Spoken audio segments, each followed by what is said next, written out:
হজ করছেন কারা কারা দেখি, অথবা উমরা আরো বাড়ছে উমরা করতে, মাশাআল্লাহ। যাদের হাত ওঠে নাই এরাও যেন আল্লাহ অতি শীঘ্রই হজ করতে পারে, উমরা করতে পারে। আরে কি বরকতের জায়গা, আল্লাহ বারবার নসিব করো তুমি, কি বরকতের জায়গা। প্রতিদিন 120টা রহমত নাজিল হয় এই কাবা ঘরকে কেন্দ্র করে। সিত্তুন আলী তাইফিন, 60টা রহমত যারা খালি তাওয়াফ করে। এই তাওয়াফের ইবাদতটা ওই জায়গা ছাড়া পৃথিবীর কোথাও করা যায়? কথা বলেন।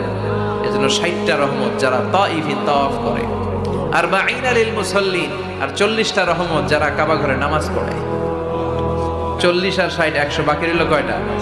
ওয়াল 20 লিন নাযিরিনা ইলাল কাবা। বাকি 20টা যারা তাওয়াফও করে না, সালাতও পড়ে না, খালি কাবা ঘরের দিকে তাকায় থাকে। কাবা ঘরের দিকে ফেল ফেল করে তাকায় থাকলো, আমলনামায় 20টা রহমত নাজিল করে কে?